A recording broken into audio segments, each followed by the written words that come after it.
മടിയിലിരുത്തി വിരലാൽ കുരിശു വരപ്പിച്ച സന്ധ്യകളും ഇളം മുട്ടിൽ കൈകൾ കൂപ്പി ഈശോയ്ക്കുമ്മ കൊടുത്തതും ഇന്നും എന്നോർമ്മയിൽ വീണ്ടും തെളിയുന്നു. തിരിച്ചു നടക്കാൻ കൊതിക്കുന്നു, തിരിച്ചു നടക്കാൻ കൊതിക്കുന്നു.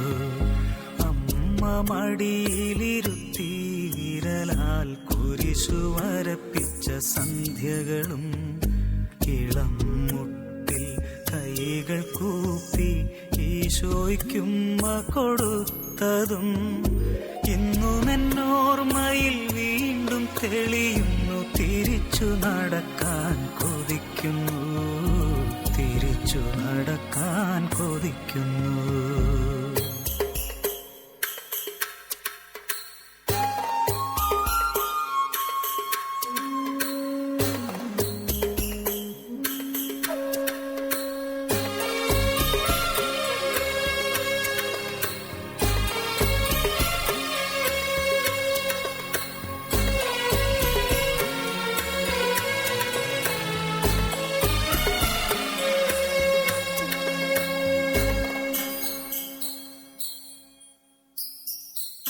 തൂവെള്ള വസ്ത്രവും മുടിയും ചാർത്തി പുലരിതൻ പൂക്കളും കൈകളിലേന്തി.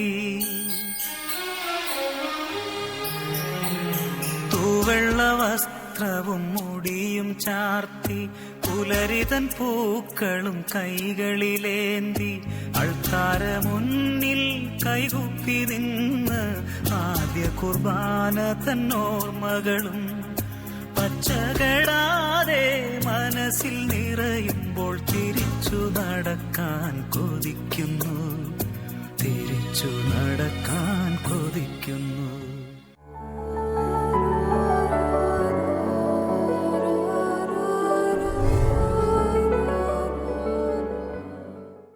ഈശോയിൽ സ്നേഹമുള്ളവരെ, കഴിഞ്ഞ എപ്പിസോഡുകളിലൊക്കെ വിവാഹ ജീവിതത്തിലേക്ക് പ്രവേശിക്കേണ്ട വ്യക്തികൾക്ക് ഉണ്ടായിരിക്കേണ്ട അടിസ്ഥാനപരമായ ഗുണഗണങ്ങളെക്കുറിച്ചാണ് നമ്മൾ ധ്യാനിച്ചു വന്നത്. അത് വളരെ ചുരുക്കത്തിൽ ഒന്ന് ആവർത്തിക്കുകയാണ്. വചനവും സഭാ പാരമ്പര്യവും നമ്മളെ പഠിപ്പിക്കുന്നത് എല്ലാവർക്കും വിവാഹ ജീവിതത്തിലേക്ക് പ്രായപൂർത്തിയായി എന്നതുകൊണ്ട് പ്രവേശിക്കാനായിട്ട് യോഗ്യതയില്ല.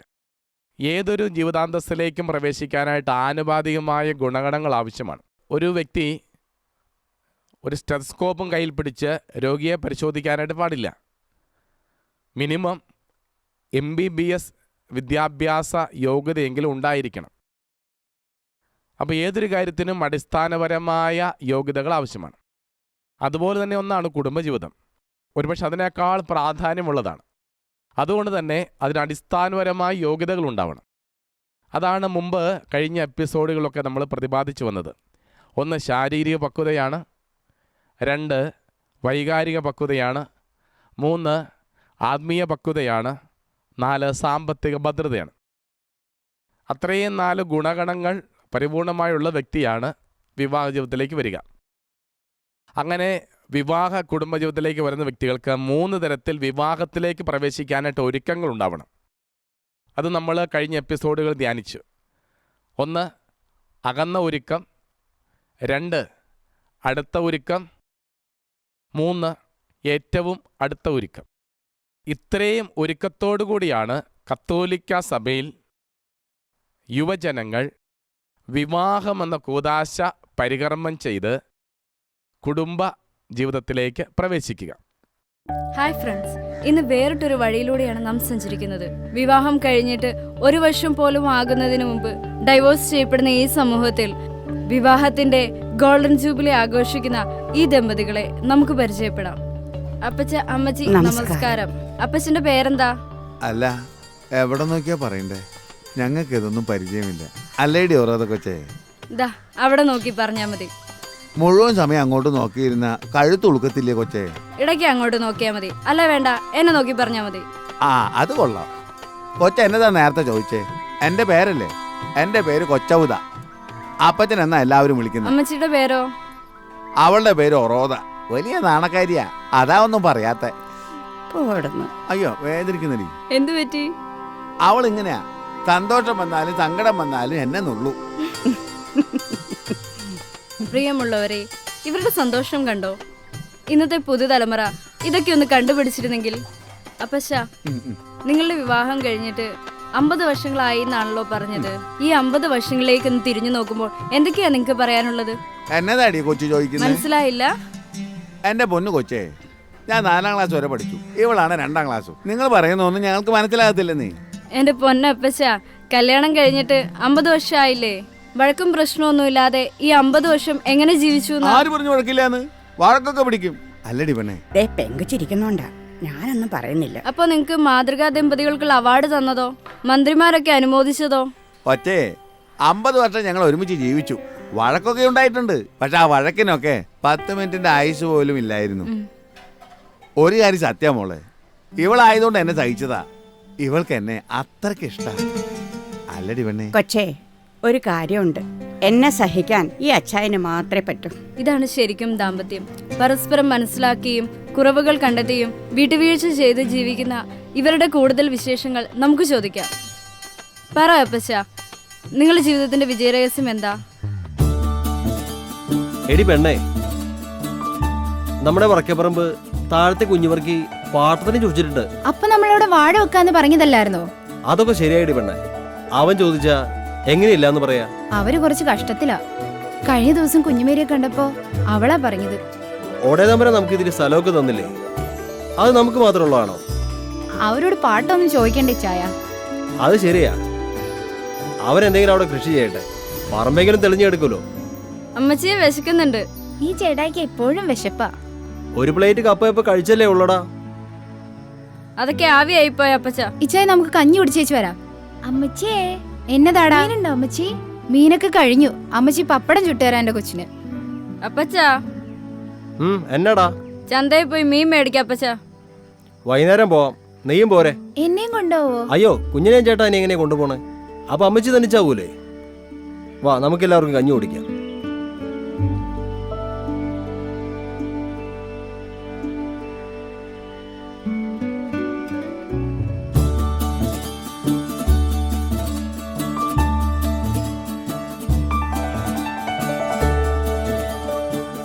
എടി പെണ്ണേ, എന്തുവാ? കുറച്ചുകൂടെ കഞ്ഞിയും ഒഴിച്ചേ.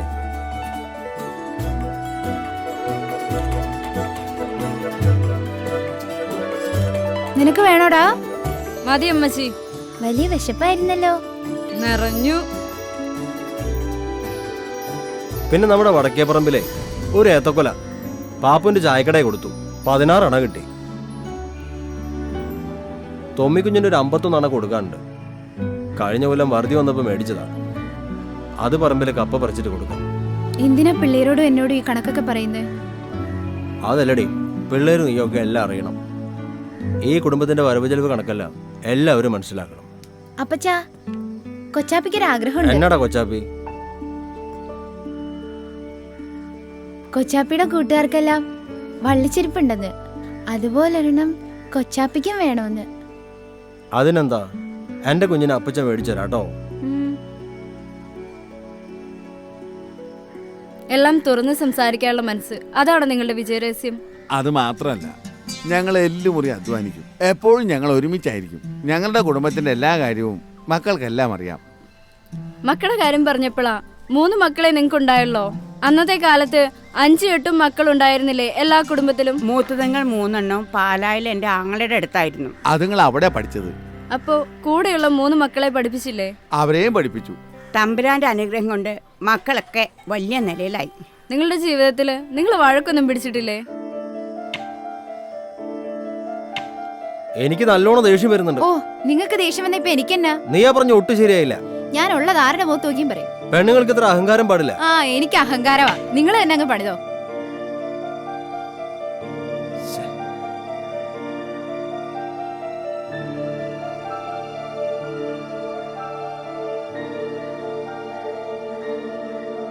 എടി പെണ്ണേ, നീ ഇങ്ങനെ മുഖം വെറുപ്പിച്ചിരിക്കാതെ ഇത് എങ്ങോട്ടൊന്ന് നോക്കിയേ. നീ ദേഷ്യപ്പെട്ടിരുന്ന എനിക്ക് സങ്കടമാവുന്ന നിനക്കറിയാലോ. പിന്നെ ഇച്ചായന് വായി തോന്നിയൊക്കെ പറയാവോ? അങ്ങ് ക്ഷമിക്കടേ, ഞാൻ അപ്പോഴത്തെ ചൂടിനങ്ങ് പറഞ്ഞു പോയതാ. എൻ്റെ പെണ്ണൊന്ന് ചിരിച്ചേ. ശരിക്കടേ. അന്ന് വഴക്ക് പിടിക്കാനുള്ള കാരണം എന്തായിരുന്നു? നിങ്ങൾ അങ്ങ് പറഞ്ഞാൽ മതി. അതൊരു തമാശയാ. അന്ന് കുഞ്ഞുവർക്കിയുടെ ഭാര്യ മേരിക്കുഞ്ഞ് ഞങ്ങൾ പണിയെടുക്കുന്നിടത്ത് വന്നു. എന്നിട്ടോ? ഇവളെക്കാളും മുടി അവൾക്കുണ്ടെന്ന് ഞാനൊന്ന് പറഞ്ഞു പോയി. അത് മാത്രമല്ല കൊച്ചെ, അവളെ കാണാനും നല്ലതാന്ന് പറഞ്ഞു. അതിനെ ചൊല്ലിയുള്ള വഴക്കായിരുന്നല്ലേ? അവളെ കുറെ പറഞ്ഞു. അവള് കരഞ്ഞോണ്ടാ പോയത്. എന്റെ ഇച്ചായൻ എന്നേക്കാൾ കൂടുതൽ മറ്റു പെണ്ണുങ്ങളെ നോക്കുന്ന എനിക്കിഷ്ടമല്ല. അത് ശരിയാ, ഞങ്ങള് പെണ്ണുങ്ങളെ എല്ലാരും അങ്ങനെ തന്നെ. ഇവൾക്ക് എന്നെ ഒത്തിരി ഇഷ്ടാ. അതാ എന്റെ കുറവുകളും പോരായ്മകളും ക്ഷമിച്ച് എന്റെ കൂടെ നിൽക്കുന്നത്. ഞങ്ങളുടെ ജീവിതത്തിലെ സന്തോഷത്തിന്റെ ഏറ്റവും പ്രധാനപ്പെട്ട കാര്യം ഞങ്ങൾ ഇതുവരെ പറഞ്ഞില്ല.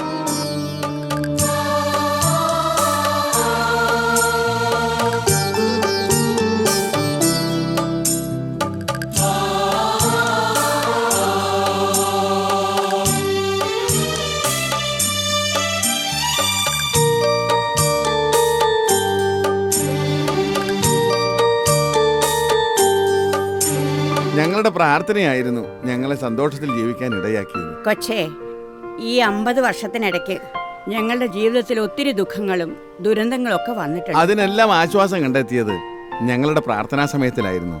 എന്തായാലും തിരക്ക് പിടിച്ച ഈ സമൂഹത്തിൽ നിങ്ങളുടെ സന്തോഷകരമായ ഈ ജീവിതം ഒന്നിച്ച് സ്നേഹത്തോടെ ജീവിക്കാൻ ഒത്തിരി ആളുകൾക്ക് പ്രചോദനമാകും. ഇന്നത്തെ നമ്മുടെ കുടുംബങ്ങളോട് അപ്പച്ചൻ എന്താ പറയാനുള്ളത്? ഞാൻ അങ്ങോട്ട് നോക്കിയിട്ട് പറഞ്ഞോട്ടെ, പരസ്പരം പൊറുക്കാനും സഹിക്കാനും വിട്ടുവീഴ്ചയൊന്നൊരു മനസ്സുണ്ടെങ്കിൽ അത് മതി കുടുംബജീവിതം ധന്യമാകാൻ. വിവാഹത്തിന്റെ സുവർണ ജൂബിലി ആഘോഷിക്കുന്ന നിങ്ങൾക്ക് ഒത്തിരി വർഷം നിറഞ്ഞ സന്തോഷത്തോടെ ജീവിക്കാൻ ദൈവം അനുഗ്രഹിക്കട്ടെ എന്ന് പ്രാർത്ഥിക്കുന്നു.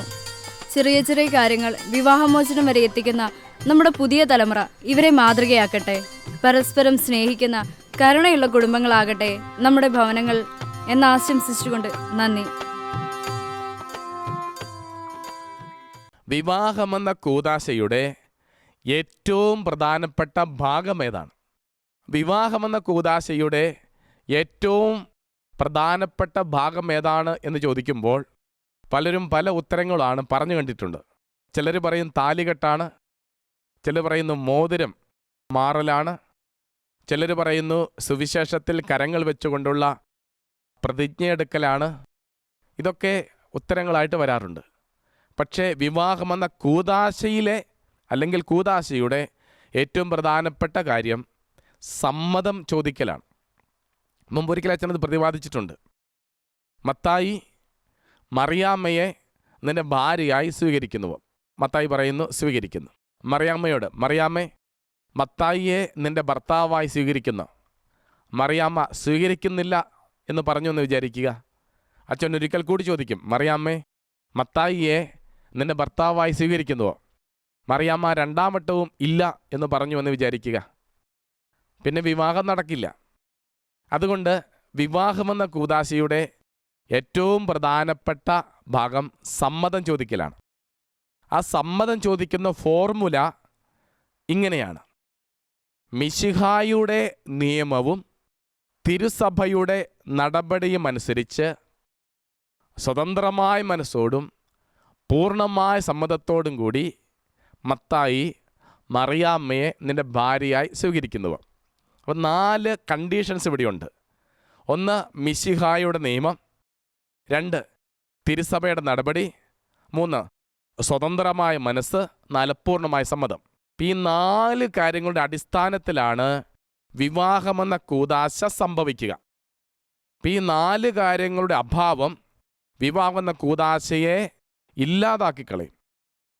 എന്താണ് മിശിഹായുടെ നിയമം?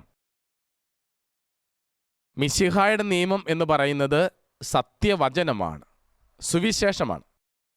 അതുകൊണ്ടൊരു കുടുംബ ജീവിതത്തിൻ്റെ അടിസ്ഥാനം എന്ന് പറയുന്നത് തിരുവചനത്തിലാണ്. 2 തിരുസഭയുടെ നടപടികൾ. എന്താണ് തിരുസഭയുടെ നടപടികൾ? തിരുസഭയുടെ നടപടികൾ എന്ന് പറയുന്നത് 1 വിവാഹവും കുടുംബജീവിതവുമായി ബന്ധപ്പെട്ട് തിരുസഭയ്ക്ക് ഒരു പാരമ്പര്യമുണ്ട്. നടത്തിപ്പിലും അതുപോലെ തന്നെ ആ വിവാഹ ജീവിതത്തിൻ്റെ ശൈലികളിലും കുടുംബജീവിത പ്രത്യേകതകളൊക്കെ അതിൻ്റെ അടിസ്ഥാനപരമായ ചില പാരമ്പര്യങ്ങളുണ്ട്. ഒരു ഉദാഹരണം പറയാം. ഭാര്യ തൻ്റെ കഴുത്തിലുള്ള താലി എടുത്ത് ആ താലി ഒന്ന് പരിശോധിക്കുക. ആ താലി പരിശോധിക്കുമ്പോൾ ഒന്ന്, ആ താലിക്കൊരു ഷെയ്പ്പുണ്ട്. രണ്ട്, ആ താലി ചില സന്ദേശങ്ങൾ പങ്കുവയ്ക്കുന്നുണ്ട്. എന്താണ് ഈ താലിയുടെ ഷെയ്പ്പ്? ഈ താലിയുടെ ഷെയ്പ്പ് ഇങ്ങനെ ആയിരിക്കണമെന്ന് സുവിശേഷത്തിൽ ഒരിടത്തും പറയുന്നില്ല. വിവാഹത്തിന് താലി കെട്ടണമെന്ന് സുവിശേഷത്തിൽ ഒരിടത്തും പറയുന്നില്ല. മറിച്ച് അത് നമ്മുടെ അടിസ്ഥാനപരമായ പാരമ്പര്യമാണ്. താലി എന്നത് സമൃദ്ധിയുടെ അടയാളമാണ്, സ്നേഹത്തിൻ്റെ അടയാളമാണ്. സ്വാഭാവികമായൊരു താലിയുടെ നിർമ്മാണത്തിൽ നടുക്കുള്ള കുരിശ് 12 കുത്തുകൾ താഴേക്കും 7 കുത്തുകൾ വിലങ്ങനെയും നൽകിയാണ് താലിയുടെ നടുക്കുള്ള കുരിശ് രൂപപ്പെടുത്തേണ്ടത്. അത് സഭയുടെ ഒരു പാരമ്പര്യമാണ്. ആ താലി നൽകുന്ന വലിയൊരു സന്ദേശം അതിലുണ്ട്. എന്താണ് 12 കുത്തുകൾ താഴേക്ക്? അത് 12 അപ്പോസ്തലന്മാരിൽ അടിസ്ഥാനപ്പെടുത്തിയാണ് സഭ ആരംഭിച്ച് വളർന്നിട്ടുള്ളത്. സഭയുടെ ചെറുപതിപ്പാണ് കുടുംബം. അതുകൊണ്ട് തന്നെ 12 അപ്പോസ്തലന്മാർ സ്ഥാപിതമായിരിക്കുന്ന സഭ പോലെ തന്നെ സഭാപിതാക്കന്മാരിൽ അടിസ്ഥാനപ്പെടുത്തിയ സഭയുടെ ചെറുപതിപ്പായ കുടുംബം അപ്പനിലും അമ്മയിലും അടിസ്ഥാനപ്പെടുത്തിയിരിക്കുന്നു. അതിൻ്റെ ചൈതന്യം സഭാപിതാക്കന്മാരുടെ ചൈതന്യമാണ് എന്നുള്ള വലിയ സത്യമാണ് ഈ 12 കൊണ്ട് അർത്ഥമാക്കുക. ഒരു സൂചന കൂടിയുണ്ട്. മറ്റൊരു 12 പരിശുദ്ധാത്മാവിൻ്റെ ഫലങ്ങളാണ്. സ്നേഹം, ആനന്ദം, സമാധാനം, ദയ, ക്ഷമ, നന്മ, വിശ്വസ്തത, സൗമ്യത, അങ്ങനെ 12 പരിശുദ്ധാത്മാവിൻ്റെ ഫലങ്ങൾ. പ്രിയപ്പെട്ടവരെ, അടിസ്ഥാനപരമായും ഈ പരിശുദ്ധാത്മാവിൻ്റെ ഫലങ്ങൾ നിറഞ്ഞ കുടുംബജീവിതം മുമ്പോട്ട് പോകുള്ളൂ. സ്നേഹമില്ലാതെ കുടുംബജീവിതമില്ല, ആനന്ദമില്ലാതെ കുടുംബജീവിതമില്ല, ദയ, ക്ഷമ, നന്മ, വിശ്വസ്തത. അപ്പോൾ ഈ 12 ഫലങ്ങൾ വളരെ ഗൗരവകരമായി കുടുംബജീവിതത്തിൽ നിലനിൽക്കേണ്ട ഒന്നാണ്. അതുകൊണ്ടാണ് 12 സൂചന. വീണ്ടും വിലങ്ങനെ 7. 7 1 കൂദാശകളാണ്. എല്ലാ കൂദാശകളും കുടുംബ ബന്ധിയാണ്. മാമോദിസ എടുക്കാം. അപ്പനും അമ്മയും കുഞ്ഞിനു വേണ്ടിയിട്ട്, കുട്ടിക്ക് വേണ്ടിയിട്ട് വിശ്വാസം ഏറ്റുപറയുകയാണ്. ദേവാലയത്തിന് പുറത്തു നിർത്തി ശുശ്രൂഷകൾ ആരംഭിച്ച് അൾത്താരയിലെത്തിയാണ് മാമോദിസ എന്ന കൂദാശ സമാപിക്കുന്നത്. അത് കുടുംബവുമായി ബന്ധപ്പെട്ടാണ്. അത് നമുക്കറിയാം. മറ്റൊരു കൂദാശ എടുക്കാം, പൗരോഹിത്യ സ്വീകരണം. ഒരു കുടുംബത്തിലാണ് പുരോഹിതാർത്ഥിയെ വളർത്തിയെടുക്കുക. വ്യക്തിപരമായ ഒരുക്കങ്ങളെല്ലാം കഴിഞ്ഞെങ്കിലും അത് ആ കുടുംബത്തിൻ്റെ അംഗമാണ്, ആ ഓർഡിനേഷൻ സ്വീകരിക്കുന്ന ആ സമയം വരെ. അതുകൊണ്ട് തന്നെ പൗരോഹിത്യം സ്വീകരിക്കുന്നതിന് മുമ്പ് അൾത്താരയുടെ താഴെ ദേവാലയത്തിൽ മുട്ടുമേ നിർത്തിയിട്ട് മാതാപിതാക്കൾ ശിരസിൽ കൈവച്ച് അനുഗ്രഹിച്ച് പ്രാർത്ഥിച്ചാണ് അൾത്താരയിലേക്ക് കയറ്റിവിടുക. അങ്ങനെയാണ് പൗരോഹിത്യ ശുശ്രൂഷയുടെ പട്ടതിരുക്കർമ്മത്തിൻ്റെ പ്രാരംഭം. എന്നുവെച്ചാൽ 7 കൂദാശകളും കുടുംബ ബന്ധിയാണ്. അതുകൊണ്ട് തന്നെ 7 വീണ്ടും ഒരു 7 പരിശുദ്ധാത്മാവിൻ്റെ ദാനങ്ങളാണ്. ജ്ഞാനം, ബുദ്ധി, ആലോചന, ആത്മശക്തി, അറിവ്, ഭക്തി, ദൈവഭയം. അങ്ങനെ പരിശുദ്ധാത്മാവിൻ്റെ ദാനങ്ങൾ 7 ആർക്കും ഒരു കുടുംബജീവിതം മുമ്പോട്ട് സന്തോഷപരമായി കൊണ്ടുപോകാനായിട്ടാവില്ല. ആ സൂചന നൽകുന്ന ഒന്നാണ്. സത്യത്തിൽ ഒരു കുടുംബത്തിൻ്റെ പരിപൂർണമായ വിശുദ്ധിയും ചൈതന്യവും കടമകളും കടപ്പാടുകളും ആലേഖനം ചെയ്തു വച്ചിട്ടുണ്ട് ഒരു താലിയിൽ. അത് സഭയുടെ പാരമ്പര്യമാണ്. മിശിഹായുടെ നിയമം, തിരുവചനം. 2 തിരുസഭയുടെ നടപടികൾ. തിരുസഭയുടെ നടപടികൾ 1 കുടുംബജീവിതവുമായി ബന്ധപ്പെട്ട് വിവാഹവുമായി ബന്ധപ്പെട്ടുള്ള തിരുസഭയുടെ പാരമ്പര്യം. 2 കാലാകാലങ്ങളിൽ സമൂഹത്തിൻ്റെ ഗതിവിഗതികൾ മാറുന്നതിനനുസരിച്ച് മാർപ്പാപ്പയോട് ചേർന്നുള്ള പ്രബോധന അധികാരമുള്ള കൂട്ടായ്മയും ചേർന്ന് കുടുംബങ്ങൾക്ക് കാലാകാലങ്ങൾ പ്രബോധനം നൽകുന്നുണ്ട്. അതിലൊന്നാണ് നമ്മൾ ഉദാഹരണമായി കണ്ടത് ജോൺ പോൾ 2 മാർപ്പാപ്പയുടെ ഫാമിലിയാരിസ് കൊൺസോർസിയോ, കുടുംബം ഒരു കൂട്ടായ്മ. ജോൺ പോൾ 2 മാർപ്പാപ്പ തന്നെ കുടുംബങ്ങൾക്ക് ഒരു കത്തയച്ചിട്ടുണ്ട്, ലെറ്റർ ടു ദ ഫാമിലി. അക്രാനും എന്നു പേരുള്ള ഒരു കുടുംബവിധവുമായി ബന്ധപ്പെട്ടൊരു ഡോക്യുമെൻ്റ് സഭ നൽകിയിട്ടുണ്ട്. ഡോണും വീത്തെ, മുളിയേരിസ് ഡിഗ്നിത്താത്തും, ഇങ്ങനെയുള്ള പ്രബോധനങ്ങൾ, കുടുംബജീവിതവുമായി ബന്ധപ്പെട്ട പ്രബോധനങ്ങൾ കാലാകാലങ്ങൾ സഭ നൽകുന്നുണ്ട്. അപ്പം അതുകൊണ്ട് തിരുസഭയുടെ നടപടികൾ അപ്പം മിശിഹായുടെ നിയമവും തിരുസഭയുടെ നടപടിയും അനുസരിച്ച്. ഇനി സ്വതന്ത്രമായ മനസ്സ്, 2 പൂർണ്ണമായ സമ്മതം. സ്വതന്ത്രമായ മനസ്സോടുകൂടി വേണം ഏതൊരു വ്യക്തിയും വിവാഹ ജീവിതത്തിലേക്ക് പ്രവേശിക്കുവാൻ. അതുകൊണ്ട് സ്വതന്ത്രമായ മനസ്സുണ്ടോ എന്നറിയാനായിട്ടാണ് ഈ ചോദ്യം തന്നെ. സ്വതന്ത്രമായ മനസ്സോടും പൂർണ്ണമായ സമ്മതത്തോടും കൂടെ ഇന്നയാളെ നിന്റെ പങ്കാളിയായി സ്വീകരിക്കുന്നു.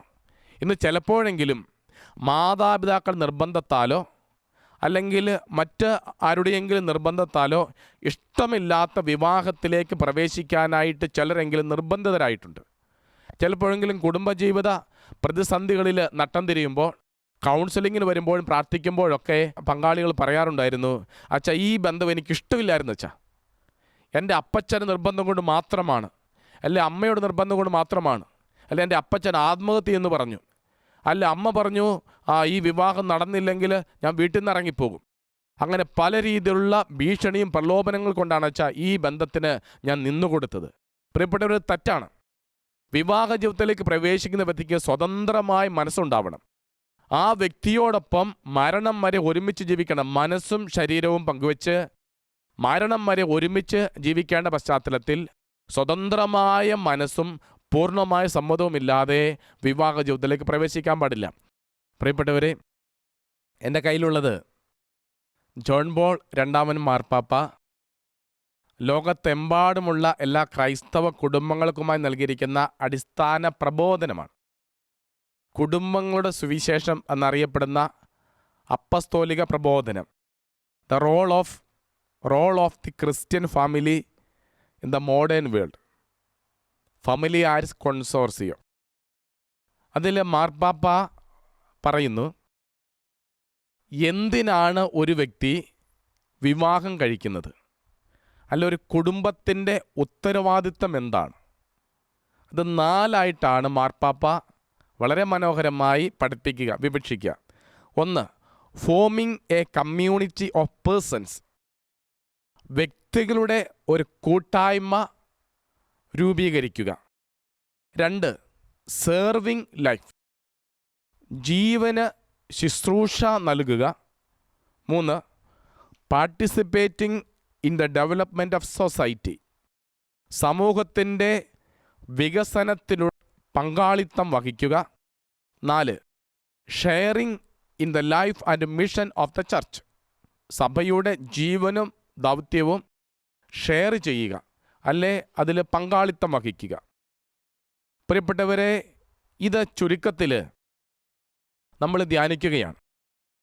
ഒന്നാമതായിട്ട് മാർപ്പാപ്പ പഠിപ്പിക്കുക forming a community of persons.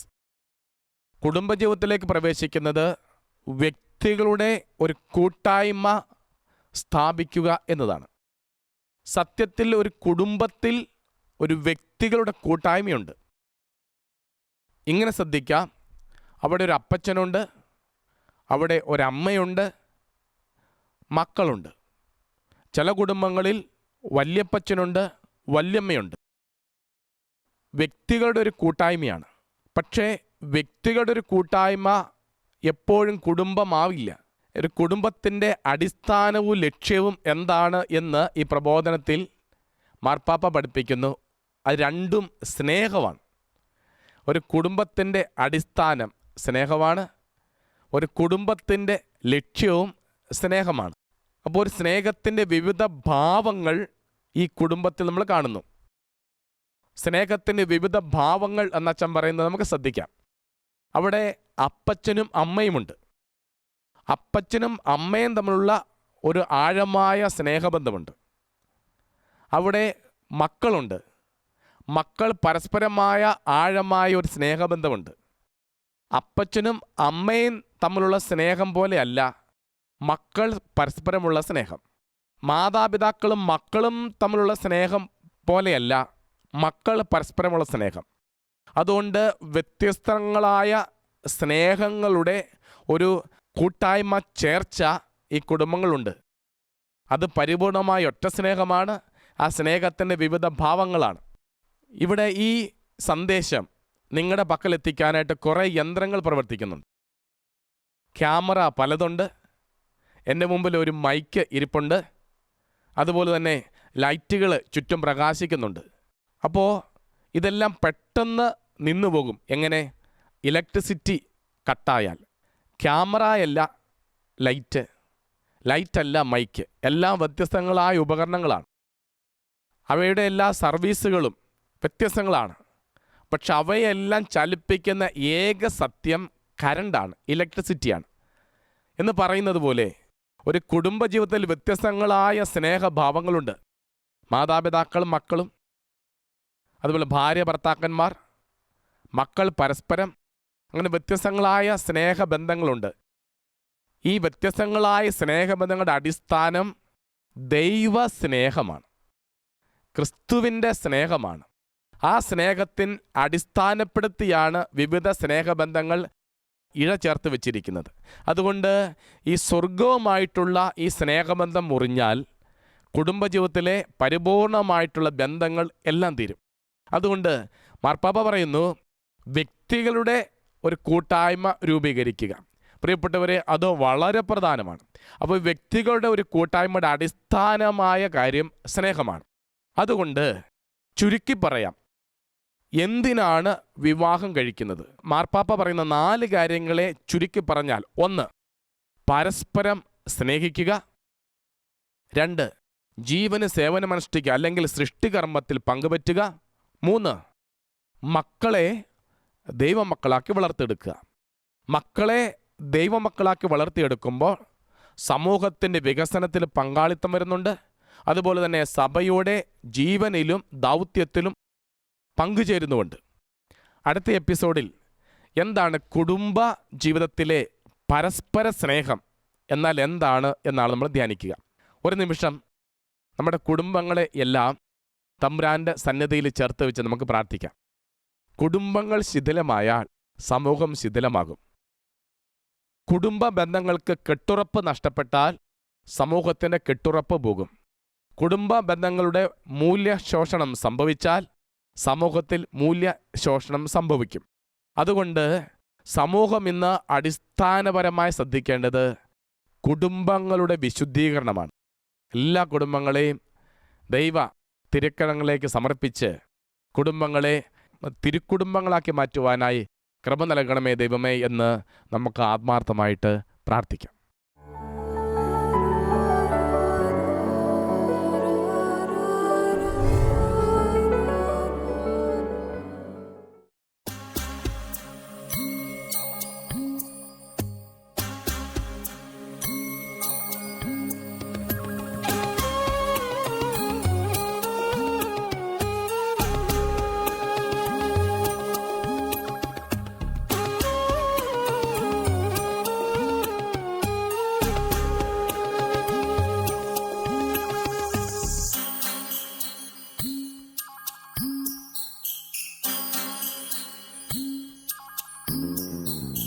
അമ്മ മടിയിലിരുത്തി വിരലാൽ കുരിശു വരപ്പിച്ച സന്ധ്യകളും ഇളം മുട്ടിൽ കൈകൾ കൂപ്പി ഈശോയ്ക്കുമ്മ കൊടുത്തതും ഇന്നും എന്നോർമ്മയിൽ വീണ്ടും തെളിയുന്നു. തിരിച്ചു നടക്കാൻ കൊതിക്കുന്നു, തിരിച്ചു നടക്കാൻ കൊതിക്കുന്നു.